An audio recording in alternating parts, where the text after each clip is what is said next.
You're listening to the Jewish Entrepreneur Podcast with Debbie Sasson, episode number 187. Welcome to the Jewish Entrepreneur Podcast. I'm your host, Debbie Sasson. I went from being a financial advisor, author, and chronic under-earner to building my business to six figures as a financial planner and money mindset coach, and then onto multiple six figures as a full-time money and business coach.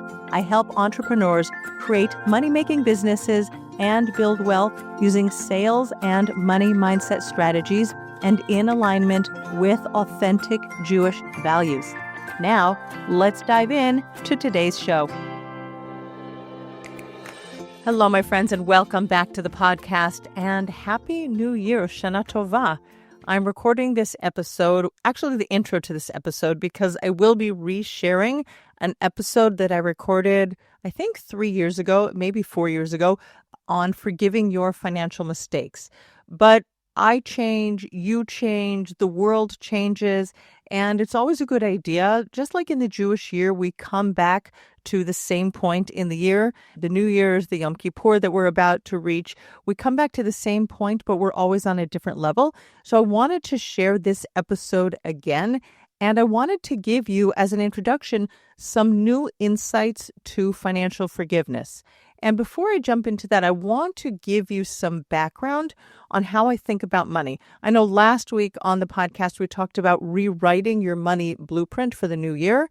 Rosh Hashanah, we're rewriting, we're really inscribing. We ask God to inscribe us in the book of life. And now as we approach Yom Kippur, we're asking to be signed and sealed in the book of life.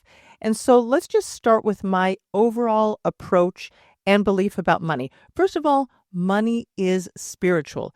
During these days, these 10 days of repentance, the days of awe, we might think, no, Debbie, I don't want to talk about money. Money isn't spiritual. But as we talked about last week, God sets your income, your potential income for the year on Rosh Hashanah, and it hasn't been sealed yet.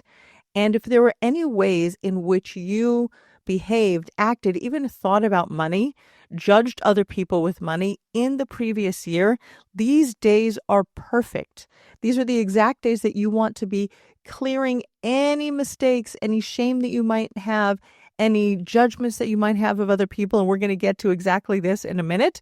But this is the perfect time because money it's a resource in the world. And just like food can be used to take care of yourself, give yourself energy so that you can do God's command, so that you can take care of your family, so you can serve your clients. Money is also the same. Money is what buys you the food. Money gives you the roof over your head. Money gives you a summer holiday with your family so you can bond together.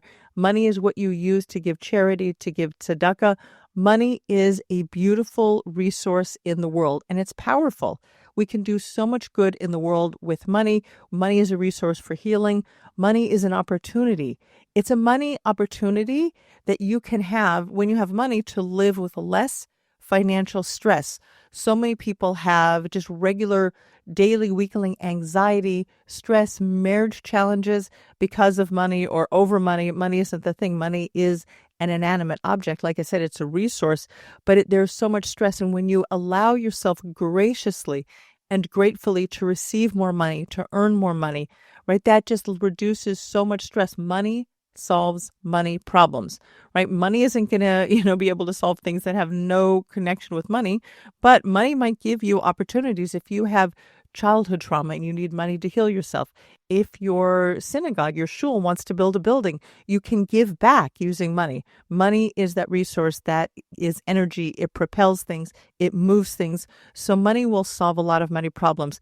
If you need to work on parts of yourself, whether that's spiritually or energetically, or if you need to work on your business, grow your business, money is the resource that allows you to do it. There's so much opportunity when you have more money. Of course, if you have billions of dollars, even multi-millions of dollars, right, there's probably like a limiting factor on how much more happiness. There is an incremental amount of like units of happiness that you can have when you have more money. But so many of my people are just dealing with the basics. And when I mean basics, I mean, even multi-millions. And I'm going to tell you about one of my clients right now. So recently I've been working with a woman. She's an amazing therapist, emotional healer. She does fantastic work with her clients. And she came to me in the last year and a half when she received an inheritance from her late parents. Her parents passed away, the second one, and she received a beautiful inheritance. And because she has not accustomed herself to becoming a vessel for holding money, large amounts of money, like she makes a great living, her husband makes a good living, they take care of their kids, they're dog parents also, and they live a good life and they don't suffer for lack of vacations or anything. They live a nice, comfortable life. But growing wealth beyond just taking care of their regular needs, and there is some money in retirement accounts, but really not much. They had not changed their financial identity such that, in particular, my client, it was her inheritance and her husband didn't get involved with it. But because her financial identity was so much so a giver, she cares. She's a therapist. She cares so much about people. What happened was she got herself into a cycle of giving and giving and giving. And as I opened, money is an amazing resource. It gives you an opportunity to give back, and we love to do that. But she ended up in a state where she was over giving to people that she knew, people that she loved, people that she wanted to support, charity organizations. They seem to know when people are giving. Other organizations get lists. I don't know how it works, but she was being the focus, the target, if you will, of various charity organizations. And when we went through her accounts, we noticed there were double, even triple charges from the same organizations. And we did a lot of clearing, both physically from her bank account and healing, because again, her big heart, and I want more open-hearted, big-hearted women, God-centered entrepreneurs, people to be receiving money so that they can give and give back. But there does come a point where you need to look at your finances and understand what's going on. So we did a lot of healing and clearing around that. And what that does is when you remove any self-judgment, any guilt, any shame, any anxiety, and boy, oh boy, did she have a lot of anxiety around what was happening.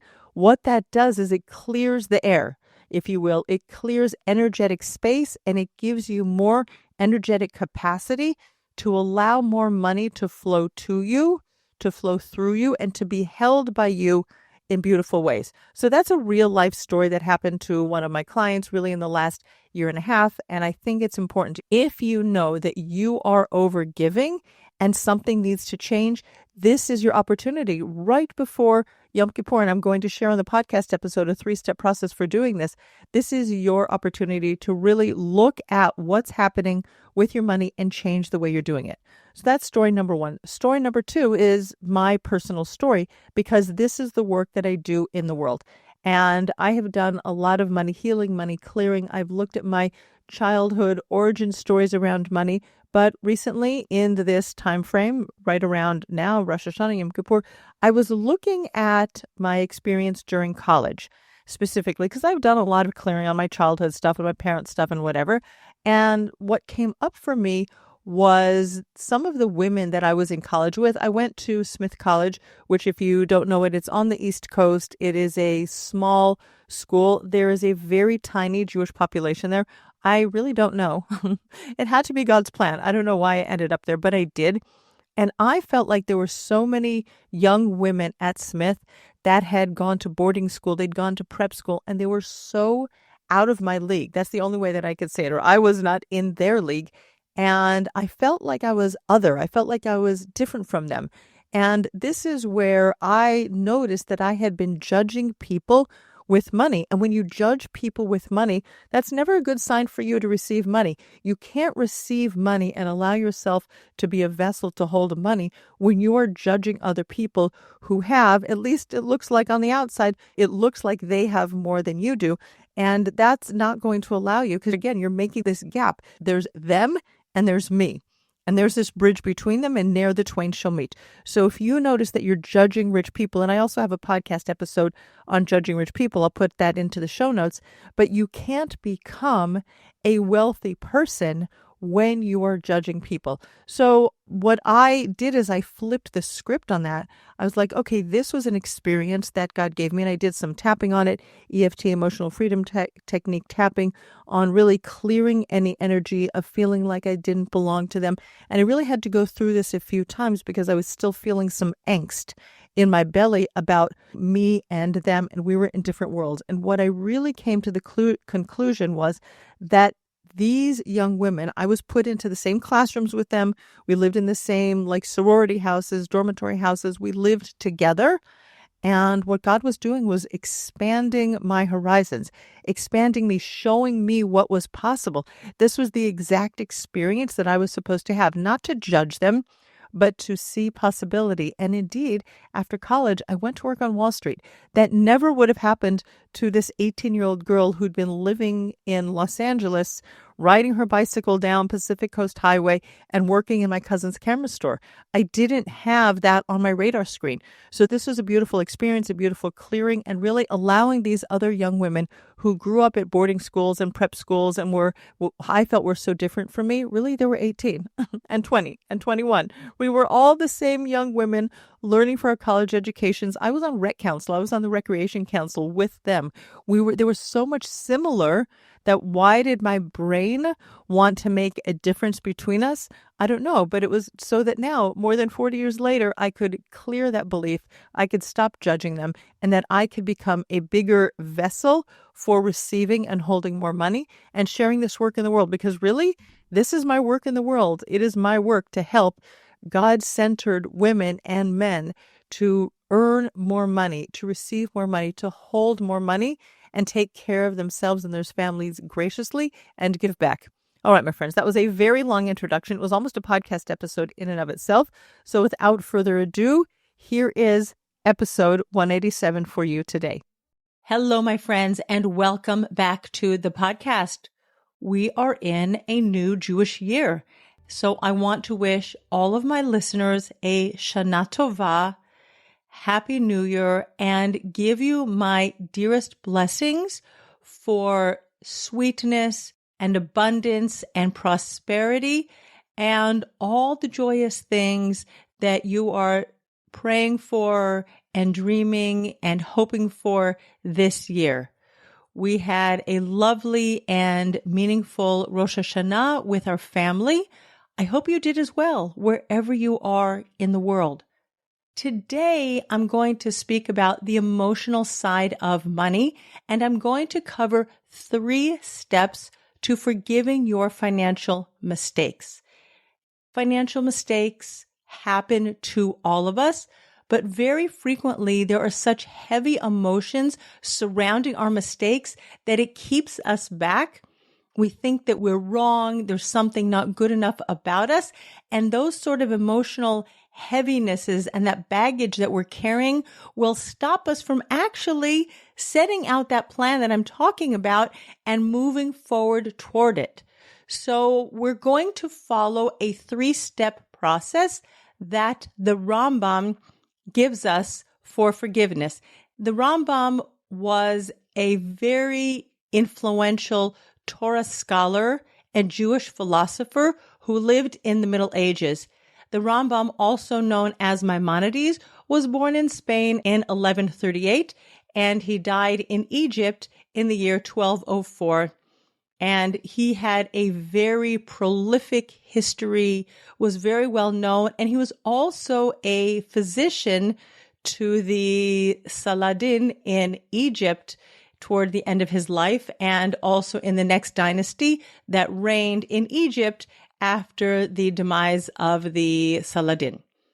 So we're speaking about someone who's incredibly intelligent and understood both the physical body and the emotional makeup of the body, and was also a tremendous scholar, understanding our Jewish sources.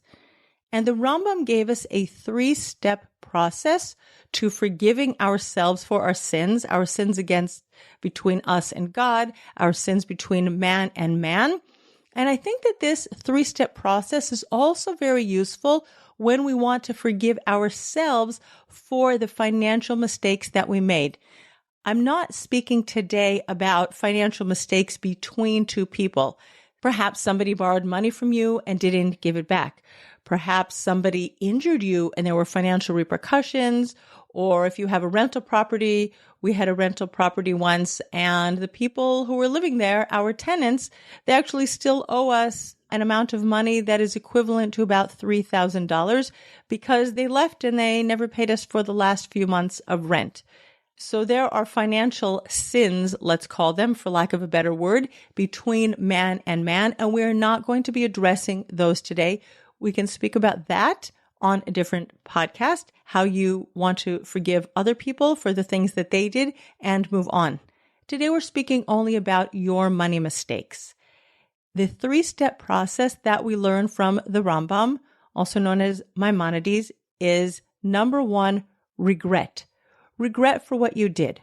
Step number 2 is confession, to talk about what happened. And step number 3 is committing not to do it again. And we're going to speak about specifically what that is and how it looks. Before we get to regret, however, what I would like to share is that there are some other emotions that can prevent you from getting to the stage of regret. When I meet with my clients who've made their financial mistakes, and I'm very open about speaking about my big money mistake where I lost $50,000, so many of my clients feel tremendous shame or guilt about what happened with their money. And I'm going to speak about the difference between shame and guilt. And we learned the difference between guilt and shame from Brené Brown. Brené Brown says that shame has an underlying message of I am bad, whereas guilt has an underlying message of I did something bad. And I've had people share with me both of those feelings. We didn't really go down deeply into the underlying, am I bad? Did I do something bad? And the difference between that. But people speak about their financial mistakes with both shame and guilt, also embarrassment. And there's a very heavy feeling, brings up a lot of negative emotion. And I think it's that sort of like confession stage that the Rambam talks about that they get to when they're meeting with their money coach, and perhaps also if they have a financial therapist and they're speaking about their mishaps with money with a qualified professional. When we want to get to the stage of regret, what I often see when I'm meeting with my clients and we're doing our work, and that can be just speaking about what happened, dropping into our body, understanding where the energy is like vibrating and coursing and pulsating through their body. That might be one way of getting in touch with the emotions that are in their body. Very often, we do some tapping around the emotion to move the emotion and move the energy. I will be sharing with you in the show notes a tapping video that is on my website. It was recorded 4 years ago at this time of the year. The quality isn't great, so you're going to forgive me for that mishap, okay? But it is very, very effective to move the shame and the guilt and the embarrassment and any other heavy negative emotions you are feeling around your financial mistakes. What I would recommend first is that you write them down on a piece of paper.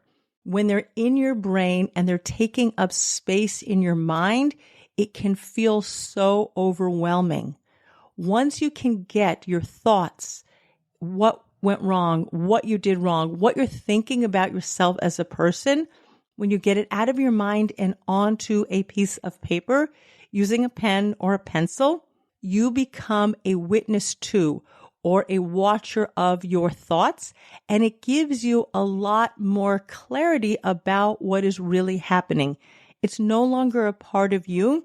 It's something external, and we have a little bit more clarity and self-compassion when we're witnessing something rather than believing that we are the heavy thing and that we are filled with shame and filled with guilt. So I encourage you to take 15 minutes, 20 minutes, half an hour, and write down on a piece of paper all of the things that you're feeling shame, guilt, embarrassment, or whatever about in your finances. It could be that you made an investment like I did that you really had no business making.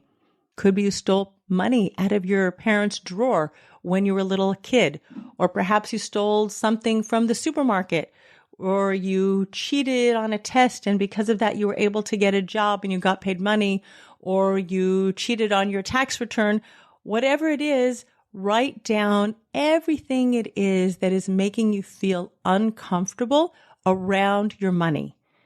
Nobody ever has to see it. After you write it out and after you do some tapping and moving the energy, you can burn up your piece of paper. I once, by the way, actually did this exercise and I had over a page. I probably had a page and a half, like on both sides of it. And afterwards, and I did some clearing on my financial mishaps. And also at that time, I added people who owed me money or who I felt cheated or did something inappropriate with money towards me. I took my piece of paper outside. I put it in a disposable aluminum dish and I burned it. And I felt so much better afterwards because it was like out of me and then it was gone. And it actually drained me for about a day and a half because it just felt like so much energy that had been stuck in my body was released.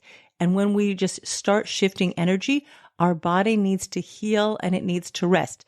You want to create time and space for you to like slow down a little bit, drink some water, lots and lots of water actually. And you might want to put an extra hour of sleep on your schedule, either during the day or during the night. Brene Brown says about shame that it cannot survive being spoken. Shame needs 3 things to survive. It needs secrecy, silence, and judgment, meaning we're judging ourselves for our financial mistakes. And I'm going to put together the shame, the guilt, and the embarrassment. When we don't talk about them and we hold them inside of us, it takes a tremendous amount of energy. What I find with my clients is after we get it out and we can be a witness to or a watcher of our negative emotions, and then we can do some tapping to start shifting and healing and clearing those negative emotions, most of my clients move to sadness. I don't think I remember that anybody specifically used the term regret, but they feel like so sad that they made this financial mistake. And hey, I really want to give you the benefit of the doubt because very, very few of us were taught anything about money when we were growing up. Money is like the final frontier. It is the last taboo that is being broken. We are finally in 2022. It's really been going on for about the last 10, 20, maybe even 30 years, but we are finally talking about money. I can't remember how many years ago it was now, but when my grandmother died, my father's mother, I received $5,000 as an inheritance from my grandmother. And I was, first of all, I don't think I was grateful. And like, if I really think about it, I should have been overjoyed and had so much gratitude and thanks for my grandmother.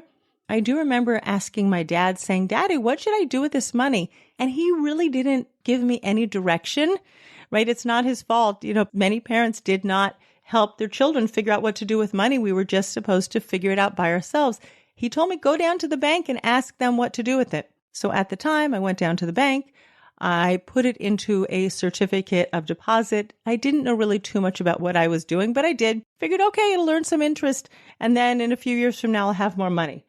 Now, here's the crazy thing about it. I moved to Israel and I didn't pay close attention to what was going on in that bank. I had a number of accounts in that bank. There was savings and checking and the certificate of deposit, and I think maybe another account.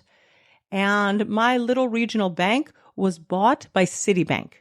And somehow in the computers, that $5,000 certificate of deposit, the paperwork or the computer entry didn't get transferred over to Citibank. It became an unclaimed account. And because I wasn't in touch with the bank very often, I was in Israel, the account was in Los Angeles, it was ultimately remitted to the state comptroller of California as unclaimed funds. And I had to jump through hoops in order to get that money back. I had to go and get it notarized with red ribbons and a fancy gold stamp, send it off to the state comptroller in California. I finally got my $5,000 back. But as a side note, if you have financial accounts, pay attention to them. Make sure that your addresses are up to date and that you actually have movement of funds from time to time in your accounts because there are billions, probably trillions of dollars in the world of unclaimed funds because people just lost connection with their money or people died. The records and reportings and the computer systems that we have today were not as good. And people just had money that didn't get claimed and it's sitting in comptrollers' offices around the world. All right. So what happens with my clients when we start shifting their feelings and emotions around their money and they no longer feel this heaviness and their guilt and their shame, now we can move into sadness. And I'm going to call that the stage of regret. And when we get to regret, this is the place where we know that something could have been done better than it was actually done, but perhaps we didn't know how to do it. We didn't take the time to figure it out. We were in a rush. You could have been embarrassed. Like when I think back to my $50,000 money mistake and I didn't do the due diligence, I was in a place of being greedy, and I know this from doing my own work, is that I wanted to make money.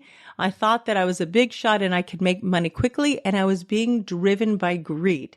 So it wasn't here the shame and the guilt, but even just talking about and saying, yeah, I was being greedy for more money, greedy to make a quick profit, and being able to say that and confess it, talk about it, just normalize the fact that we human beings are driven by emotions takes away so much of the charge around the event that happened.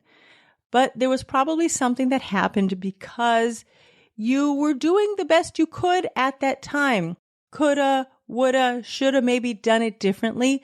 You had your reasons for not slowing down and figuring it out and doing it differently.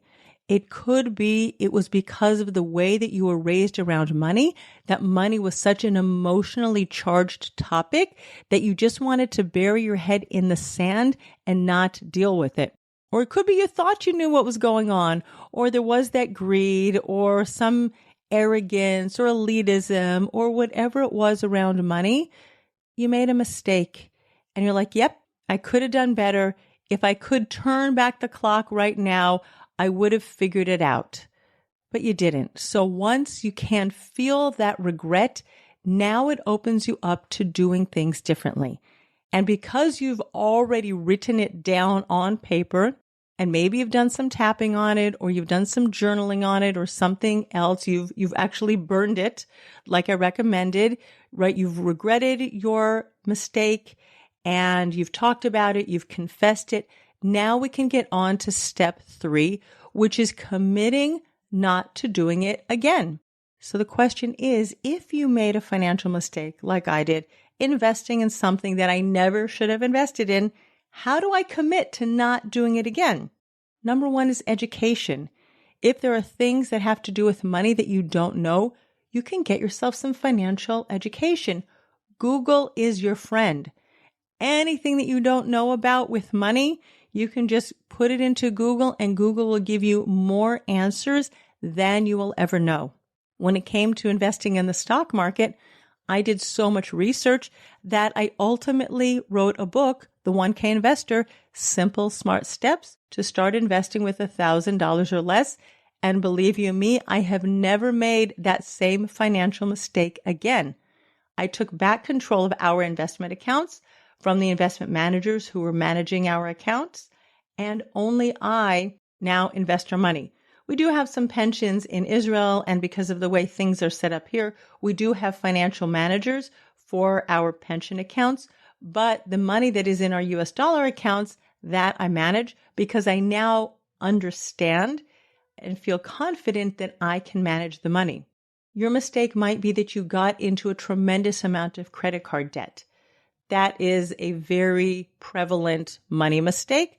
Many people are in credit card debt or in Israel in overdraft and other countries of the world, or perhaps you borrowed money from somebody in your family. You simply owe other people money. When you commit not to doing that again, you actually create a financial plan where you have a line item in your monthly spending plan or budget for paying back your loans. That can include reducing your expenses and increasing your income so that you have more money available to pay back your loans. If you stole something and that was your financial mistake that you made, maybe there's a way that you might feel a tremendous amount of shame if you would approach somebody and admit that you stole something. I'm not going to be your religious leader, your spiritual leader, and tell you exactly what you should do and how you should make amends. But I can actually think about a situation right now. And as I'm recording this podcast, I can just feel all the tension rising up in my body as I imagine somebody going and confronting someone from whom they stole money. And that can be a very emotionally triggering event. But that's something that if you wanted to make sure that you didn't do again and you really wanted to make amends, you could figure out how to do it by reaching out for help to a religious or spiritual leader, also a coach or a therapist, so that you can change that situation around and never face it again. Many of my clients have been in debt to the tax authorities, and they've created payment plans so that wouldn't happen again. If you want to make sure that you always have money to pay your taxes, as a business owner and as an entrepreneur, make sure that you have a savings account set aside specifically for taxes. Every time one of your clients pays you money, if they pay you $100, make sure you take $30 or $40 and you put it aside into your tax account. Do it in real time. Don't wait till the end of the year. So many entrepreneurs are chasing their tails and creating sales and selling things at the last minute so that they can all of a sudden come up with a large amount of money to pay their tax bills. If you want to not get into tax debt again, create a plan so it doesn't happen again.